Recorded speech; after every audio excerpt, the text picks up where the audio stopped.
My presentation focuses on analyzing schooling and university education and experiences, which have played an active role in constructing and reconstructing my views about ethnic and cultural differences and indigenous people. During the presentation, I draw upon various examples from both intended and hidden curriculum. A little bit about my cultural background. I was born in India and identify myself as a Hindu. As a country, India offers quite a bit of diversity in languages and culture. It recognizes 22 official languages, has 29 official states, and the people identify themselves as belonging to 9 different religions. Based in Delhi, I studied at a private school where 80% of the students and their families identified themselves as Hindus. Even though other religions existed in minorities, our school celebrated festivities and important days relating to each religion. For example, we not only got holidays but also celebrated Christmas Day, Guru Gobind Singh's birth anniversary, who was a Sikh leader, Ramadan, which is an Islamic festivity, and Diwali and Holi related to Hindu culture. This part of our hidden curriculum was not only taught to identify but also celebrate diversity. The following part of my presentation analyzes how schooling in India impacted my views and identity development. As India was a British colony for a large period of time, ranging from 1858 to 1947, our colonial past greatly influences the dominant discourse present not only in school curricula but also which permeates into media. My most prominent experience of the dominant discourse was studying about a protest which was initiated by Mahatma Gandhi during the freedom movement. The protest was held against East India Company, which passed a salt tax and made it illegal for people in India to produce salt. In defiance, Mahatma Gandhi walked 450 kilometers towards the coastline to produce salt and was joined by approximately 60,000 people during his walk. The protesters were met with an army who delivered blows and severe injuries at the end of the march.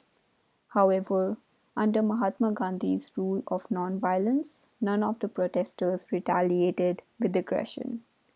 The event marked a nationwide disobedience with people demanding rights under British rule. I remember feeling a sense of belonging and appreciation towards my ancestors' past and our country's heritage. The intended and hidden curriculum played an important role in developing my cultural identity. However, a deeper analysis of our schools shows that although the intended curriculum celebrated a post-colonial diverse country, the hidden curriculum supported the hegemony of neo-colonial empire which encouraged unequal relations of power. For example, as a private school, the primary medium of instruction as well as communication was English. The importance of English extends purely beyond its functionality as a universal language and instead plays a critical part in deciding the student's future social status. The analysis shows that English continues to extend the Western intellectual hegemony as a representative colonial and global language.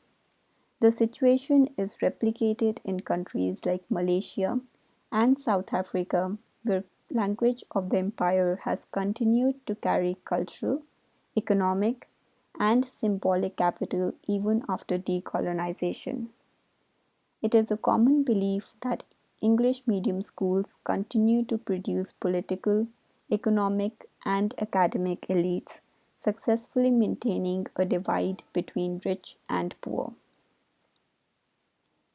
The main barrier in elevating the status of local languages in the country is due to the lack of linguistic capacity, coupled with relevant instructional material necessary to teach main subjects like science, history, and commerce, the fields commonly associated with high-income jobs.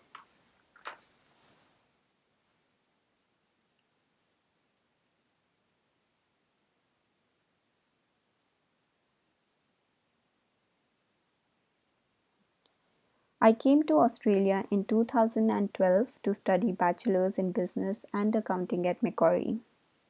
As a minor, I stayed with an Australian Vietnamese family and was fortunate to experience cultural diversity both at home and at university.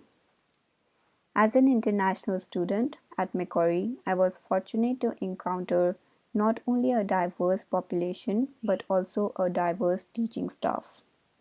Although the intended curriculum always maintained its relation to commerce, I was able to study about global business practices. Although I experienced inclusion within a culturally diverse university, some experiences led to potential othering. For example, receiving well-intentioned compliment on my English ability created a motivation to continually strive for a linguistic standard of a native English speaker. Being an international student also increased my exposure to Western media, and I experienced a trend of normalization of India's culture, both via individual characters and predominantly biased storylines and plots. The dominant discourse in media at the time led to creating otherness for non native English speakers, as reflected in the following examples. The first image shows Apu from The Simpsons, who perfectly fitted the stereotypical representation of a Southeast Asian. The other two images also show characters who inspire the same sort of stereotypes.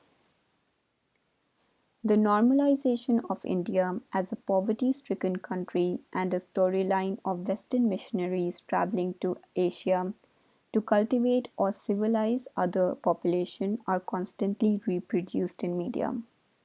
The following video shows how Apu's character was interpreted through an other's eyes. Comedian Hari Kondabolu made a documentary about The Simpsons and how problematic the character of Apu is. There's still one man who haunts me. Apu Nahasapima Pedalon. Who needs their quickie mart? They made that sicky mark. Let's hurl a bricky. But he also thinks he's pretty funny. Who needs a quickie mark? Not me. Of course I still find it funny. But it's interesting because it's like clearly like white people wrote this because it's the white lens of this is what like Indian people are like. It's not like those characters are given any degree of humanity. Right. They don't have a certain degree of freedom. They don't have a certain degree, they don't have the same level of depth. They're always going to be seen first as the convenience store owner. I mean, thank y'all. Come again. If you listen to actually what he says, Yeah. he is a little subversive. He's one of the smarter characters on the show. He's extremely funny. Like it's a thoughtful, interesting character in those situations, but fundamentally it's based on a stereotype. Like when I go on stage, it's not like I am doing a character and like softening the audience up with stereotypes and then slipping in the thing with meaning, right? I'm being myself, a full human being. I don't want them to look down on me. I'm gonna be a human being. I'm an equal, and I give you my truth. For the next 5 minutes, I'm going to party like it's on sale for $19.99. If you're gonna go after The Simpsons, you better be funny. If you're gonna be a killjoy, you better kill joy with joy. Otherwise, you're wasting everyone's time. No ring, I see. So you are only arranged to be married. What do you hope to get out of this project? It's a TV show. But in the short term, I hope to get a conversation.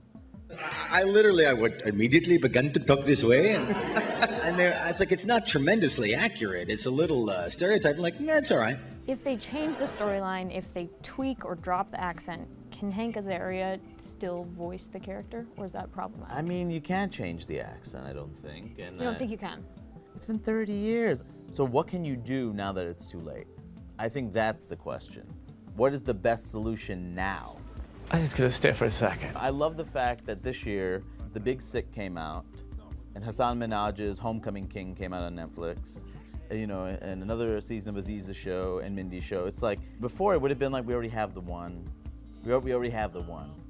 We can't have another. And now it's like nah, there's enough people who will watch it and who are curious and they want to hear more voices and they're starting to see the nuance of the voices.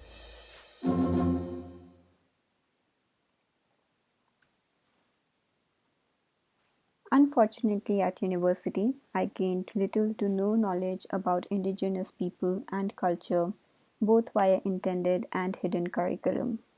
The only example relates to my business law class, where the professor touched upon Indigenous peoples' law system before British settlement.